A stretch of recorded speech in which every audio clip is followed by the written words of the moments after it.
The hell happened here? It's hard to tell, Shit. right? Too Technology. much liquor. No, it's technology. Dude, I'm like around here. I think I'm gonna get electrocuted. All these wires and shit everywhere. Right. By the way, Because people don't know what it takes to put on. Yeah. Like you have no idea what it takes to put this on. It's interesting. So we're not in Kentucky. not in Kentucky. And it's harder and harder to find knowledgeable people in this area. No, it's a thing. But listen, got an email the other day. We're part of some folks out here, Southern Spirits, South Carolina? Southern Spirits, just outside of Charlotte, just in South Carolina, just across the border there. If you're in the Carolinas, you know exactly where that place is. But so anyway, got an email. Said, hey, Nicole Austin, master distiller, she is in town, going to be signing off some stuff, come meet her and all, and send it to you. And you said, well, hell, I'm in. Yeah, because we've got to meet those people. And so do I. Whiskey Tango Charlie, join us.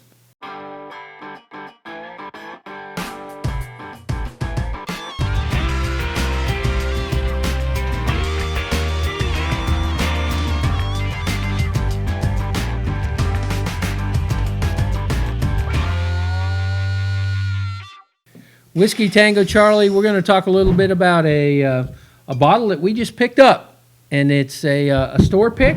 And Charles, Well, a store pick. yes and no, right? Why is it a no? Well, here's the thing. So we go out to Southern Spirits, great retailer out in just South Charlotte, just across the South Carolina. They're just across the line. We got the email, said, hey, Nicole Austin, master distiller, is here, going to be here sampling on a Saturday, right? So what the heck? Let's do this, right? Right. Take advantage of while we've got those folks in town. So we got there, right? And so this bottle, and got this one. Actually, I got this one right. Yeah, because you don't have your you're gonna pull the coin on me the again, challenge right? coin, brother. Shit. So anyway, so I'm buying because I don't have my coin. I'm buying. This is mine. So anyway, Nicole signs this bottle for me. But you remember we came in, there was 3 tastings going on. There was a rye, there was a store pick, Southern Spirit store pick that they called Unanimous, was a barrel pick they did. But then they had this other one, this was the third. So this one is not actually the store pick. This is Nicole's pick, right? So they kind of gave us these things and we sampled it. My palate went straight to this one. I felt like, listen, the Unanimous that they had there, which is probably sold out by now, by the way, because it was an awesome pick. But this one, which was Nicole's pick, it went to my palate, spoke to my palate. This was a single barrel as well, 103 proof. Now, George Dickle, I'm going to be honest. I have never really ventured into the Tennessee whiskeys, right? I just haven't. I've typically stayed with the Kentucky stuff. I have a few like Conviction. We talk about that a lot in North Carolina.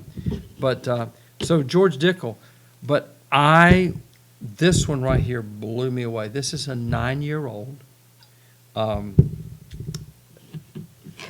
hand selected by Nicole, right? So yeah, so let's open this up.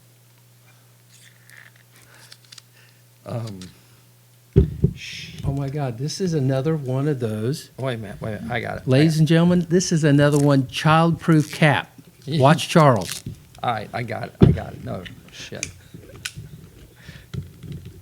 tamper-proof. Okay, It's a tamper-proof, he's telling me. whatever. There we go. Boom. All right.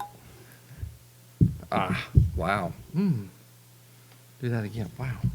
All right, dude, I'm going to be first. Give you a little snap. There's your. All right.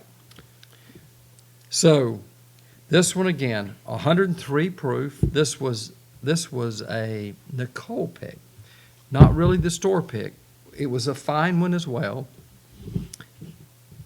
This one was hers, right? 9-year small batch bourbon, handcrafted in small batches. Is what I'm just looking at the label. So it's not fair because I too have, I've tried this. I was there. The store pick was the store pick. So all the employees, there were 12 different choices. The employees gave unanimously to one, and that's what they named it. And my palate, a little different than the experts there at the store. And let me tell you, Southern Spirits has some great experts there. We met some great people with incredible palates that could really describe the alcohols, and it was interesting to listen to them talk to customers. And they did a little different. They wanted to know what their palate was and what type of bourbons that they enjoyed. And from the bourbons that they enjoyed, they wanted to give them comparable picks. And I thought that was an interesting thing, and met some great people, and look forward to the relationships. Phenomenal. I really enjoyed standing there. Met Keith, which is kind of runs the place there. Keith was really knowledgeable. I enjoyed sitting there talking to him. I had not been to this retail establishment quite in a while. My wife and I typically go there. We would always make a trip there around the Christmas holiday time.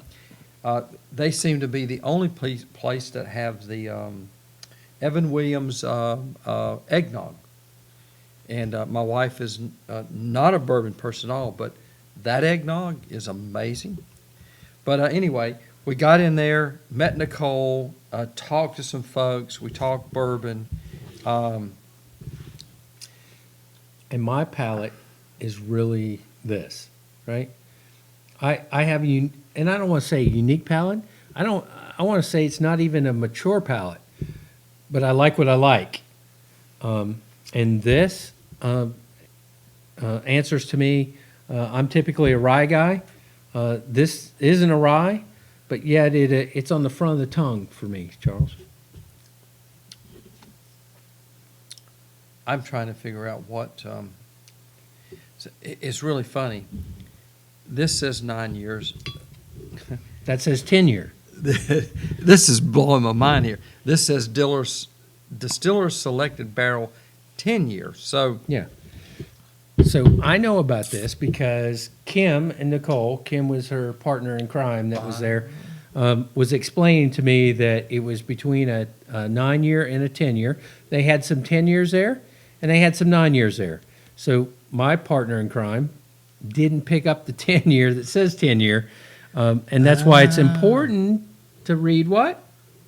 The label. The label.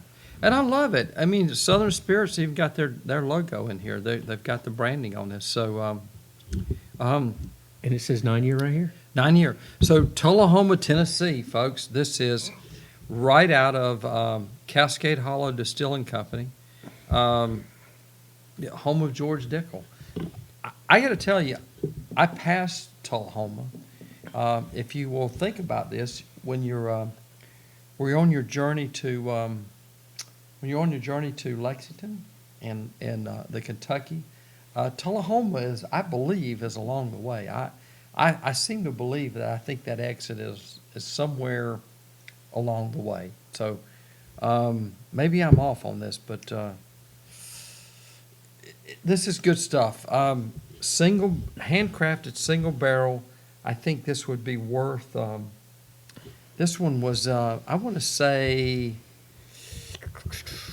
$60 was price point on this. I believe it was in that range. But for a 9-year-old, I think it's a pretty good buy.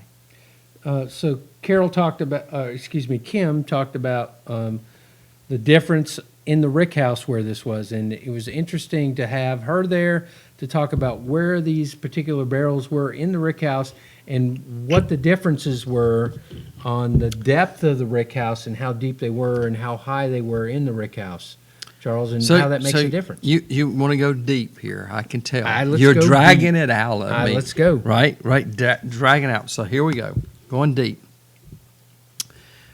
Barrel date, January 18th, 2008. That's when it went in the barrel. Rick 6, Warehouse F, row 44, barrel 8. I mean, good gosh. Right here, it is listed absolutely right down.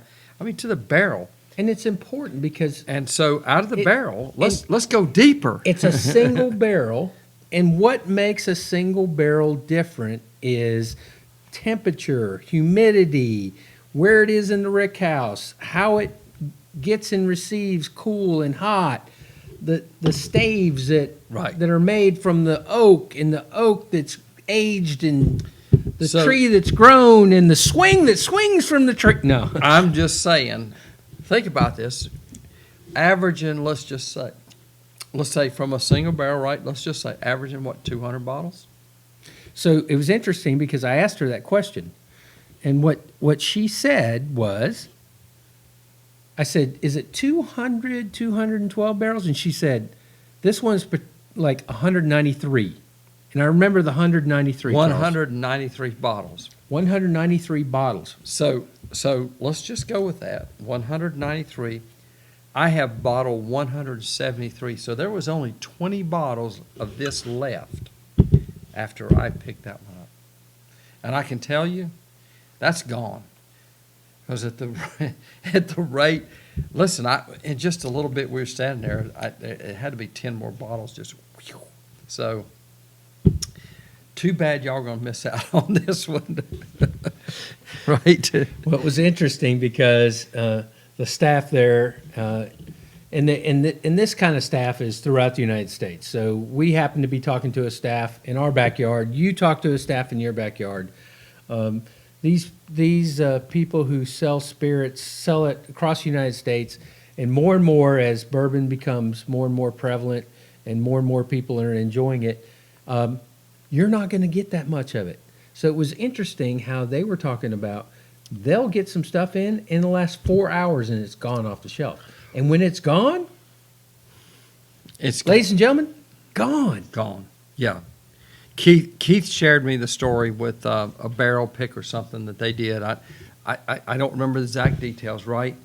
But this is what I do remember. He said he sent the email out to the folks that subscribed to his newsletter, and he said 90. It went. This blows my mind. 90 minutes from the time he sent the email, it was gone.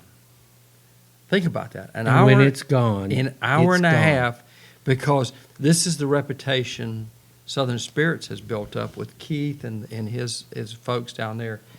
This is the reputation they built up, and so they know, when people know, when Keith sends out the email, you better react or you're out. So we talk about small batches, we talk about single barrels, and that's exactly what we're talking about. Where in the rick house, how high it was, how deep it was. It's interesting. Bourbon as a lifestyle. Hey, enjoy it while you can, right? Because Hey. when it's gone, It's gone. cheers, my friends.